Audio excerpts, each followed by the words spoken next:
Hello friends, ഈ വീഡിയോയിൽ നമ്മൾ വെന്റിലേഷൻ സർവേസ് ആൻഡ് പ്ലാനിംഗ് എന്ന ടോപ്പിക്കിനെ കുറിച്ചാണ് ഡിസ്കസ് ചെയ്യുന്നത്.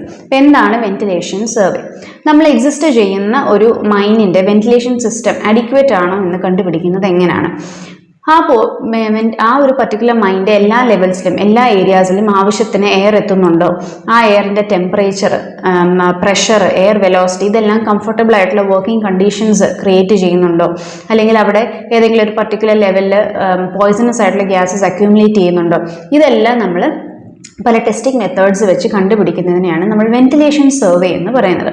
അപ്പം ഇങ്ങനെ ടെസ്റ്റ് ചെയ്ത് നമ്മൾ അവസാനം ഒരു കൺക്ലൂഷനിലേക്ക് എത്തും. അതായത് എക്സിസ്റ്റിംഗ് വെന്റിലേഷൻ അവിടെ സ്യൂട്ടബിൾ ആണോ, അഡിക്വേറ്റ് ആണോ, അല്ല എങ്കിൽ അതായത് ഈ വർക്കിംഗ് ടെമ്പറേച്ചേഴ്സ് അല്ലെങ്കിൽ വർക്കിംഗ് ഏരിയാസിലെ പ്രഷർ ഇതെല്ലാം ഭയങ്കര ഹൈ ആണ്, ഹെൽത്തി ആയിട്ടുള്ള ഒരു അറ്റ്മോസ്ഫിയർ അല്ല ക്രിയേറ്റ് ചെയ്യപ്പെടുന്നത് എങ്കിൽ ഈ വെന്റിലേഷൻ നമ്മൾ റീഡിസൈൻ ചെയ്യേണ്ടി വരും. അപ്പോൾ ഇവിടാണ് വെന്റിലേഷൻ സർവേയുടെ ഇമ്പോർട്ടൻസ് വരുന്നത്.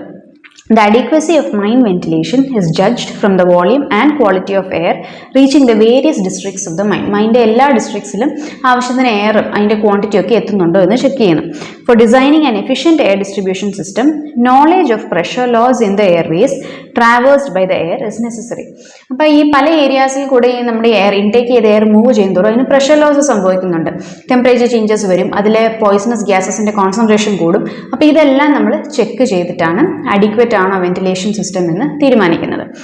ഇനി നമ്മുടെ ഇന്ത്യൻ മൈനിങ് ലോ റെഗുലേഷൻസിൽ വരെ ഈ വെന്റിലേഷൻ സർവേയുടെ ഇമ്പോർട്ടൻസ് സ്പെസിഫൈ ചെയ്യുന്നുണ്ട്. Regulations require that in second or third degree gaseous seam, no booster fan shall be installed below ground without conducting ventilation survey of every part of the mine liable to be affected. ഇപ്പം നമ്മൾ ഈ first degree, second degree, third degree gassy mines ഇതിനെക്കുറിച്ചൊക്കെ നമ്മുടെ previous വീഡിയോസിൽ discuss ചെയ്യുന്നുണ്ട്. അതായത് ഈ degree of ഗ്യാസിനെസ് എന്ന് പറയുമ്പോൾ അവിടെ ആ ഒരു പർട്ടിക്കുലർ മൈൻ്റെ അറ്റ്മോസ്ഫിയറിൽ ഉണ്ടാകുന്ന പോയിസണസ് ഗ്യാസസിൻ്റെ കോൺസെൻട്രേഷനെയാണ് ഇൻഡിക്കേറ്റ് ചെയ്യുന്നത്. ഡിഗ്രി കൂടുന്നതനുസരിച്ച് അതിൻ്റെ പോയിസണസ് അല്ലെങ്കിൽ പോയിസണസ് ഗ്യാസസിൻ്റെ കോൺസെൻട്രേഷൻ കൂടുന്നു എന്നാണ് ഉദ്ദേശിച്ചിരിക്കുന്നത്. അപ്പോൾ second and third degree gassy മൈൻസിൽ ബൂസ്റ്റർ ഫാൻസ് അണ്ടർഗ്രൗണ്ടിൽ ഇൻസ്റ്റാൾ ചെയ്യണമെങ്കിൽ നമ്മൾ അവിടെ വെന്റിലേഷൻ സർവേ ചെയ്തിട്ട് മാത്രമേ ഇൻസ്റ്റാൾ ചെയ്യാവുള്ളൂ എന്നാണ് പറയുന്നത്. ബൂസ്റ്റർ ഫാൻസ്, അതേപോലെ ഓക്സിലറി ഫാൻസ് ഇതെല്ലാം നമ്മുടെ പ്രീവിയസ് വീഡിയോസിൽ നമ്മൾ ഡിസ്കസ് ചെയ്യുന്നുണ്ട്. അപ്പം മെക്കാനിക്കൽ വെന്റിലേഷൻ പ്രൊവൈഡ് ചെയ്യുന്ന മൈൻസിലായാലും ഇതേപോലത്തെ നമ്മൾ വെന്റിലേഷൻ സർവേ ചെയ്തിട്ട് മാത്രമേ നമുക്ക് ചേഞ്ചസ് വരുത്താൻ പറ്റത്തുള്ളൂ. Every mine in which mechanical ventilator is used, quantity of air shall be measured once every 14 days at every main intake and return airway every split etc.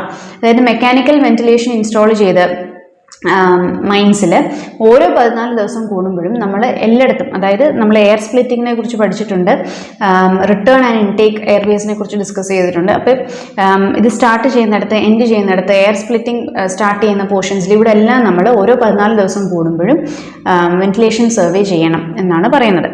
The above measurement shall be made at intervals of once in 30 days for first degree gaseous seam. ഇപ്പോൾ first degree ഗ്യാസീസ് steam എന്ന് പറയുമ്പോൾ അവിടെ ഈ poisonous ഗ്യാസസിൻ്റെ concentration കുറവാണ്. അപ്പോൾ അങ്ങനത്തെ മൈൻസിൽ ഇത് 30 ദിവസത്തിൽ ഒരിക്കൽ മാത്രം ഈ ടെസ്റ്റ് അല്ലെങ്കിൽ മെഷർമെൻറ്റ് ചെയ്താൽ മതി. അപ്പോൾ ഓർത്തോളുക, വെന്റിലേഷൻ സർവേ എന്ന് പറയുന്നത് നമ്മുടെ എക്സിസ്റ്റിംഗ് മൈൻസിലെ വെന്റിലേഷൻ സിസ്റ്റം അഡിക്വേറ്റ് ആണോ എന്നറിയാൻ വേണ്ടി നമ്മൾ ചെയ്യുന്ന ടെസ്റ്റുകളാണ്. ഇപ്പം ഗ്യാസസിൻ്റെ കോൺസെൻട്രേഷൻ, അവിടുത്തെ ടെമ്പറേച്ചർ, പ്രഷർ, എയറിൻ്റെ വെലോസിറ്റി ഇതെല്ലാം സഫീഷ്യൻ്റ് ആണോ എന്നത് നമ്മൾ ടെസ്റ്റ് ചെയ്യുന്നതിനെയാണ് വെന്റിലേഷൻ സർവേ ചെയ്യുക എന്ന് പറയുന്നത്.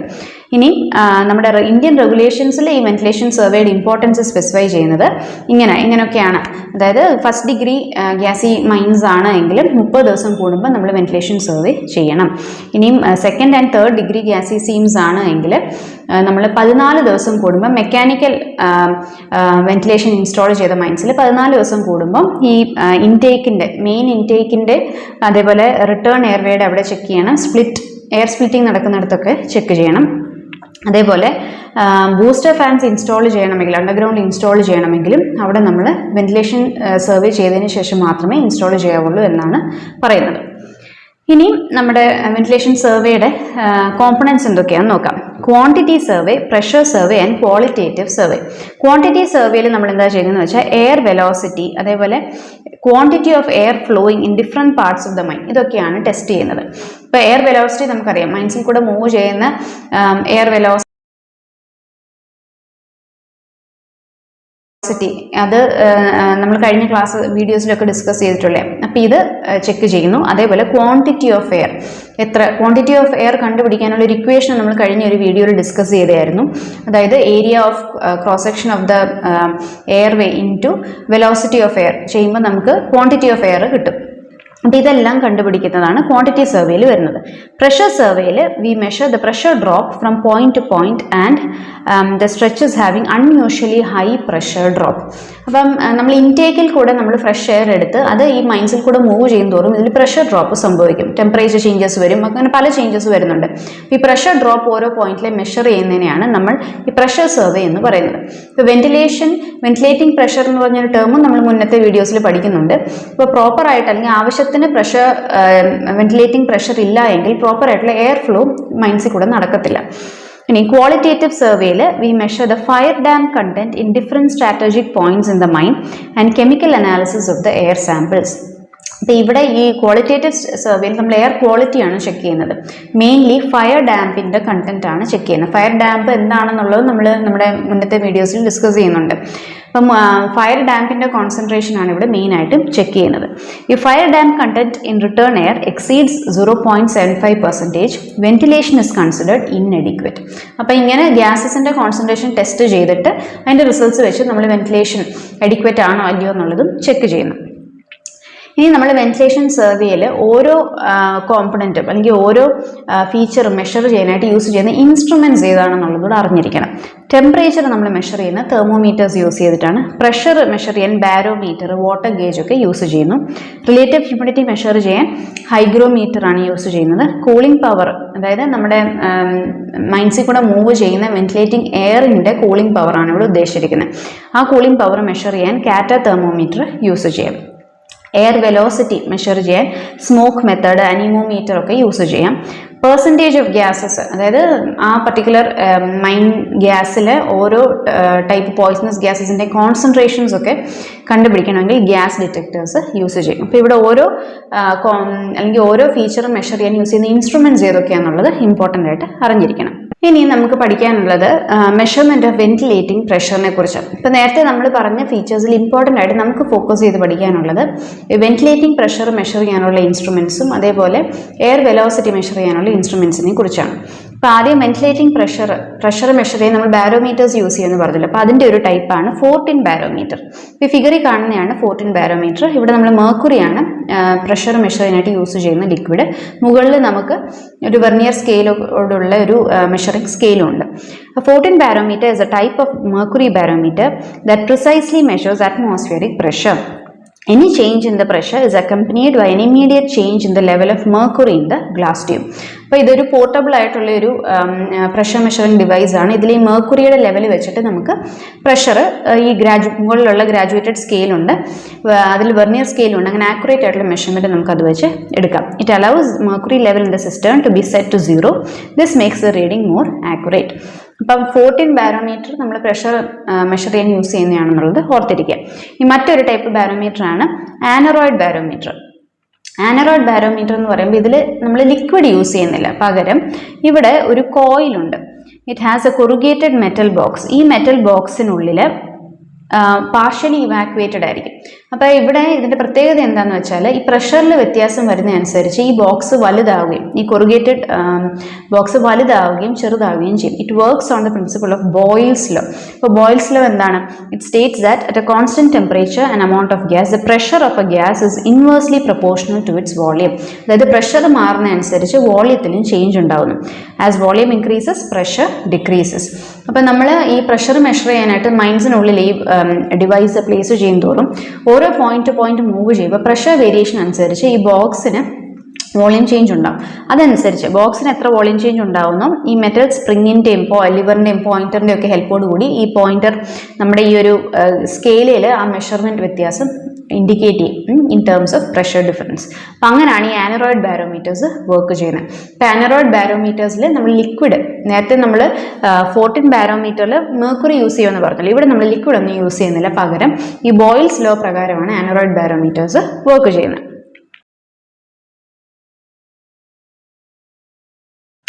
ഇനി അടുത്തത് വാട്ടർ ഗേജസ്. ഇപ്പോൾ വാട്ടർ ഗേജസ് നമ്മൾ മെക്കാനിക്കൽ എഞ്ചിനീയറിംഗ് അല്ലെങ്കിൽ ഫ്ലൂയിഡ് മെക്കാനിക്സിലൊക്കെ പഠിക്കുന്നതാണ്. അപ്പോൾ വാട്ടർ ഗേജും നമ്മൾ പ്രഷർ മെഷർമെൻറ്റിനായിട്ട് യൂസ് ചെയ്യാറുണ്ട്. കമ്പാരിറ്റീവ്ലി ബാരോമീറ്റേഴ്സിനെക്കാട്ടിലും ആക്യുറേറ്റ് റിസൾട്ട്സ് തരുന്നത് ഈ വാട്ടർ ഗേജാണ്. വാട്ടർ ഗേജിൻ്റെ കൂടെ നമുക്ക് മാനോമീറ്ററോടെ കമ്പൈൻ ചെയ്തിട്ടാണ് യൂസ് ചെയ്തത്. The differential pressure between 2 points is measured by a suitable water gauge or manometer, the two limbs of which are connected by flexible tubes to the 2 points of observation. Pressure surveys with gauge and tube are more accurate than with aneroid or differential barometers. അപ്പോൾ ഇത്രയും ഓർത്തോളുക. നമ്മൾ ventilating pressure measure ചെയ്യാൻ 2 type ബാരോമീറ്റേഴ്സ്, അതായത് ആനറോയിഡ് barometer, 14 barometer use ചെയ്യുന്നു. 14 barometer mercury വെച്ച് work ചെയ്യുന്ന ഒരു barometer ആണ്. ആൻഡ്രോയിഡ് ബാരോമീറ്റർ ആകട്ടെ ബോയിൽസ് ലോ പ്രകാരം വർക്ക് ചെയ്യുന്ന ബാരോമീറ്റർ ആണ്. അവിടെ ലിക്വിഡ് നമ്മൾ യൂസ് ചെയ്യുന്നില്ല. പിന്നെ വാട്ടർ ഗേജസ്, മാനോമീറ്റേഴ്സും നമ്മൾ യൂസ് ചെയ്യാറുണ്ട് ഫോർ പ്രഷർ മെഷർമെൻറ്റ്. ഇനി എയർ വെലോസിറ്റി മെഷർ ചെയ്യുന്നതാണ് അടുത്ത ഇമ്പോർട്ടൻറ്റ് ആയിട്ട് നമുക്ക് ഫോക്കസ് ചെയ്ത് പഠിക്കേണ്ടത്. എയർ വെലോസിറ്റി മെഷർ ചെയ്യാൻ നമ്മൾ സ്മോക്ക് അല്ലെങ്കിൽ ഡസ്റ്റ് മെത്തേഡ് യൂസ് ചെയ്യാറുണ്ട്. ഈ ഒരു മെത്തേഡിൽ എന്താ ചെയ്യുന്നതെന്ന് വെച്ചാൽ, it consist of a glass tube filled with granular pumice stone soaked with tin or titanium tetrachloride. അപ്പം ഈ പ്യൂമിസ് സ്റ്റോൺ നമുക്കറിയാം വളരെ പോറസ് ആയിട്ടുള്ള ഒരു സ്റ്റോൺ ആണ്. It will be soaked with tin or titanium tetrachloride. എന്നിട്ട് എന്ത് ചെയ്യും, നമുക്ക് ടെസ്റ്റ് ചെയ്യേണ്ടപ്പോൾ ഇതിനെ ഒരു ആസ്പിറേറ്റർ വെച്ച്, ആസ്പിറേറ്റർ എന്ന് പറയുമ്പോൾ നമുക്ക് ഗ്യാസ് ബ്ലോ ചെയ്യാൻ പറ്റുന്ന ഒരു ഇങ്ങനെ ബ്ലോ ചെയ്തെടുക്കാൻ പറ്റുന്ന ഒരു ഡിവൈസാണ്. അപ്പോൾ ഈ ആസ്പിറേറ്ററുമായിട്ട് ഇതിനെ കണക്ട് ചെയ്തിട്ട് ഇതിലേക്ക് എയർ ബ്ലോ ചെയ്യും. അപ്പോൾ എയർ ബ്ലോ ചെയ്യുമ്പോൾ എന്ത് പറ്റും, ഈ ടെട്രാക്ലോറൈഡ് ഉണ്ടല്ലോ, ടൈറ്റാനിയം ടെട്രാക്ലോറൈഡ്, അതിൽ കൂടെ ഈ എയർ പ്രഷർ അപ്ലൈ ചെയ്യുമ്പോൾ അത് ഒരു സ്മോക്ക് പോലെ ക്രിയേറ്റ് ചെയ്യും. അതെങ്ങനെ സ്മോക്ക് ആവുന്നത് എങ്ങനെ, ഇത് പുറത്തേക്ക് നമ്മുടെ മൈൻസിനുള്ളിലെ വാട്ടർ വേപ്പറുമായിട്ട് മിക്സ് ആയിട്ട് സ്മോക്ക് ക്രിയേറ്റ് ചെയ്യുകയാണ് ചെയ്യുന്നത്. എന്നിട്ട് ഈ സ്മോക്ക് എത്ര ഡിസ്റ്റൻസ് പർട്ടിക്കുലർ ടൈം പീരിയഡിൽ ട്രാവൽ ചെയ്യുന്നു അത് വെച്ചിട്ടാണ് എയർ വെലോസിറ്റി ഇവിടെ മെഷർ ചെയ്യുന്നത്. It consist of a glass tube filled with granular pumice stone soaked with tin or titanium tetrachloride. The tube is attached to a rubber bulb aspirator which when squeezed forces a current of air through the tube producing an atomized spray of the tetrachloride which coming in contact with the moisture of mine air develops a thick cloud of white smoke. The time taken by the smoke cloud to reach a distance of 8 to 10 meters is recorded by a stopwatch and the velocity is computed. അപ്പോൾ smoke create ചെയ്തിട്ടാണ് ഈ ഒരു test നമ്മൾ ചെയ്യുന്നത്. ഇവിടെ നമ്മൾ use ചെയ്യുന്നത് ഒന്നുകിൽ ടിൻ അല്ലെങ്കിൽ ടൈറ്റാനിയം ടെട്രാക്ലോറൈഡ് ആണ്. അടുത്തത് അനീമോമീറ്റർ. അനീമോമീറ്ററും നമ്മൾ എയർ വെലോസിറ്റി മെഷർ ചെയ്യാനായിട്ട് യൂസ് ചെയ്യുന്ന ഒരു ഡിവൈസാണ്. It consist of a small fan having vanes at 40 to 50 degrees to the direction of air flow. അപ്പം ഈ എയർ ഇതിൽ കൂടെ മൂവ് ചെയ്യുമ്പോൾ ഇതിനെ റൊട്ടേറ്റ് ചെയ്യിപ്പിക്കുകയും അത് വെച്ചിട്ട് ആ റൊട്ടേഷൻ വെച്ചിട്ട് നമുക്ക് കറക്റ്റായിട്ട് ഒരു റീഡിങ് എയർ വെലോസിറ്റിയുടെ കിട്ടുകയും ചെയ്യുന്നു. Travelling air rotates the veins and through gearing arrangements the pointers on the dial record the distance traveled. അത് വെച്ചിട്ട് നമുക്ക് എയർ വെലോസിറ്റി കണ്ടുപിടിക്കാം. ഇനി വെലോമീറ്റർ. It is an instrument which directly gives air velocity in meter per second at any point of instrument. Direct ആയിട്ട് നമുക്ക് air velocity തരുന്ന ഒരു instrument ആണ് വെലോമീറ്റർ. ഇനി മറ്റൊരു ഇൻസ്ട്രുമെൻറ്റ് പിറ്റോട്ട് സ്റ്റാറ്റിക് ട്യൂബാണ്. അപ്പോൾ പിറ്റോട്ട് ട്യൂബൊക്കെ നമ്മൾ ഫ്ലൂയിഡ് മെക്കാനിക്സിൽ പഠിക്കുന്നുണ്ട്. അപ്പോൾ ഇവിടെ the instrument consist of 2 concentric tubes out of which the outer tube which contains perforations in the form of small holes in its periphery measures the static head while the inner tube measures the total head. അങ്ങനെ static ഹെഡും total ഹെഡും measure ചെയ്യുന്ന 2 concentric tubes ഇതിൽ ഉണ്ട് പിറ്റോട്ട് static ട്യൂബിൽ. ഈ പിറ്റോട്ട് static tube use ചെയ്ത് നമുക്ക് air velocity measure ചെയ്ത് എടുക്കാൻ പറ്റും.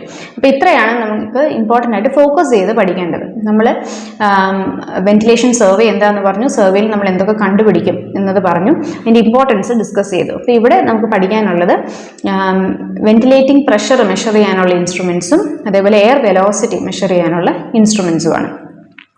ഇനി വെന്റിലേഷൻ പ്ലാനിങ്. അപ്പോൾ ഈ സർവേ എല്ലാം ചെയ്തതിന് ശേഷം നമ്മളൊരു വെന്റിലേഷൻ പ്ലാൻ നമ്മൾ ക്രിയേറ്റ് ചെയ്തിട്ട് അതൊരു ഡ്രോയിങ് ഫോമാറ്റിൽ തന്നെ സൂക്ഷിച്ചു വെക്കണം.